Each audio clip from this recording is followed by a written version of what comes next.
기력입니다. 저는 요즘에 그 사태를 보면서 두 가지 측면에서 원망스러운 마음을 금할 길이 없습니다. 왜냐하면은 대통령도 제왕이고 제왕도 대통령이고 최고 지도자이면 틀림이 없습니다.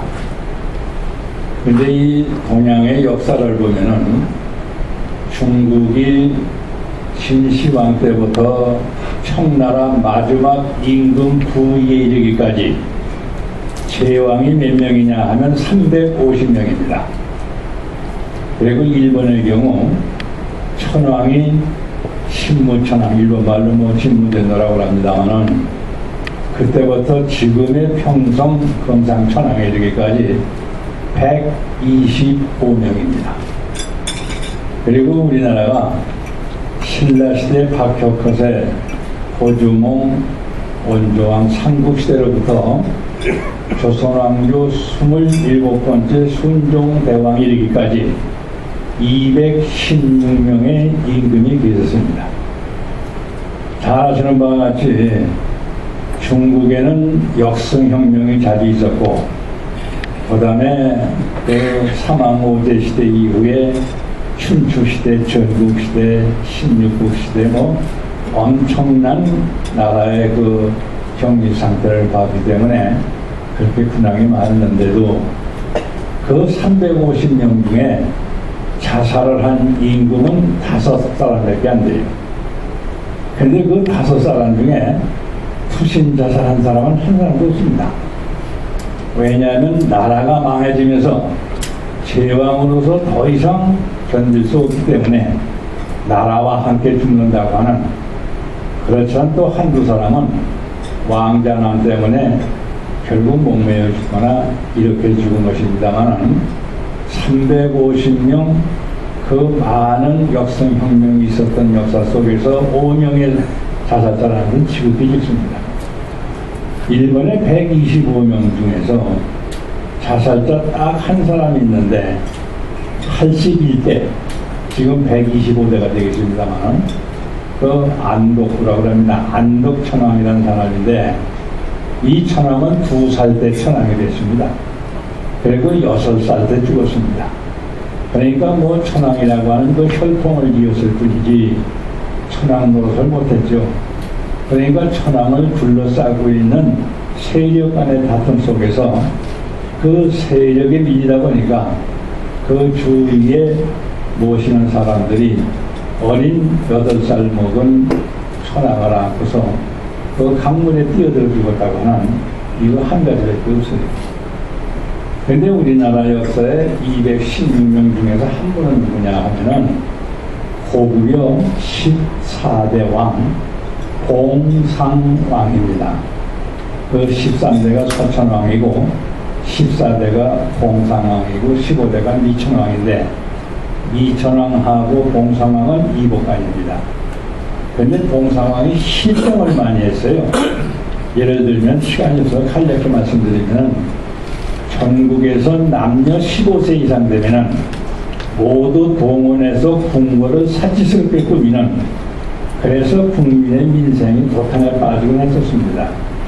그리고 오만하기가 이럴 데 없었어요. 그래서 그 대신들의 중론이나 백성들의 의견이 이 임금 가지고 안 되겠다 해가지고 그 이복 형제인 미천왕을 세우려고 하는 이 눈치를 채면서 어차피 죽을 거 해서 자기 허리띠를 뚫어가지고 자살했습니다. 목매 죽였어요. 그렇게 죽은 거에는 없습니다. 그런데 우리는 근래 노무현 전 대통령께서 저렇게 참혹하게 생을 마쳤는데 여기에 이제 그 두 가지 원망스러운 게 있다고 하면, 하나는 왜 투신자살을 했는가, 여기에 대한 뚜렷한 그분의 어떠한 그 가치지향적인 냉겨는 말이 없습니다. 다만 누구도 원망하지 말라고 하는 말은 남겨놨습니다만, 그리고 또 하나는 바로 한쪽에서 노무현 대통령이 투신자살을 했다고 하는 이걸 빌미로 해서 요새 그 책임을 묻는 이와 같은 소용돌이가 지금 대단히 높이 물결치고 있습니다. 바로 이것도 우리나라의 상리의 문화로 봐서는 있을 수 없는 얘기인 것입니다. 그런데 이런 것이 지식계층에 있는 분들이 앞장서서 시국선언이라고 하는 이름으로 하고 있다고 하는 이 자체가 대단히 원망스럽다고 하는 말씀에서 이 두 가지 원망을 말씀드립니다만, 여러분 잘 아시겠습니다만 이 세상에는 뭐 자기 목숨 자기가 던져 죽는 건 자유일 것입니다. 그러나 자기 자살하는 게 자유라 하더라도 그 자유를 누릴 수 없는 사람이 세 명 있습니다. 하나는 백성들 앞에서 군주가 죽는다고 하는 것은 이건 절대 용납이 될 수 없는 거예요. 그래서 여러분 잘 아시겠습니다만 천하 불가 무일일 군주란 말이 있습니다. 이 천하 나라에는 하루라도 군주가 없으면 안 된다고 하는, 여러분들 잘 아시겠습니다만 그 김대중 대통령이 북한에 갔을 적에 바로 김정일이와 더불어 차를 탄 그 몇 시간 동안이 이게 통치권의 공백 아니냐 이런 말씀을 했죠. 그게 뭘 뜻하느냐 하면은 바로 국민들이 있는 나라에는 군주는 단 하루도 없어서는 안 된다고 하는 이런 뜻이에요. 그렇기 때문에 백성을 남겨놓고 군주가 죽는다고 하는 것은 이건 있을 수 없는 얘기인 것입니다. 물론 전직 현직의 차이가 있긴 하겠습니다만, 그리고 두 번째는 학생들에게 효제 충신을 가르치는 어부를 했던 스승이 학생들 앞에서 자살하는 것, 이거 절대 용납이 될 수 없는 것입니다. 그리고 세 번째는 의료는 조상을 모시고 알로는 자녀를 양육한다고 하는 상봉하솔의 책임을 지고 있는 부모가 자녀들 앞에서 자살하는 것, 이거 절대 있을 수 없는 일인 것입니다. 그래서 우리는 이걸 군사부일체라고도 합니다만, 이 세 가지 위치에 있는 분들은 아무리 자기가 자살할 수 있는 자유가 있다 하더라도 그거는 자살해서는 안 되는 것입니다. 안 될 사람이 자살했다는 큰 문제가 있는 것입니다만, 근데 이제 여기서 자살을 하려면은 두 가지를 분명히 해야 됩니다. 하나는 왜 자살했느냐 하는 명분을 분명히 제시해야 되고, 또 하나는 자살함으로 인해서 그 자살로부터 파생되는 가치의 재생산 확대 효과가 있어야 되는 것입니다.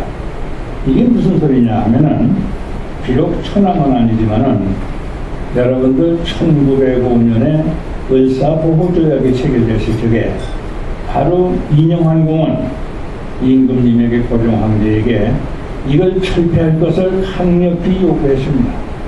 그러나 관철되지 않았습니다. 그래서 이분은 자결할 것을 결심을 했습니다. 그분은 그때 팔신도모가 되었습니다. 그래서 이분은 2천만 동포에게 보호한다는 메시지를 남겼습니다. 그 메시지 내용이 뭐냐면, 국치민영, 나라는 아주 망신을 당해야 됐고 백성들은 말할 수 없는 곤욕을 치르게 돼 있다. 그래서 살려고 하는 사람은 죽고 죽기를 기약한 사람은 살게 된다. 나는 오늘 여기서 자결한다. 그러나 죽지 않는다. 그래가지고 사이 불사라는 말을 남겨놨어요. 그러면서 그 피 묻은 옷을 마루 밑에 숨겨놨었습니다마는 돌아가신 지 10일 후에 그 마루 틈새로 배나무가 났다고 하는 것을 여러분 잘 기억하고 계시죠. 그러니까 그분의 사이불사, 난 죽어도 죽지 않는다고 하는 그 표는 살았다고 하는 것을 보여준 것입니다. 여기서 바로 온 국민들은 그 민영환공의 죽음으로 인해 가지고 나라를 사랑하고 지켜야 되겠다고 하는 이러한 가치 확대 재상생의 효과가 엄청 컸던 것입니다. 그 다음에 민영환공의 자살은 그만큼 큰 병들이 있었습니다. 그것뿐만이 아니에요. 1592년 4월달에 임진왜란이 터졌습니다. 그때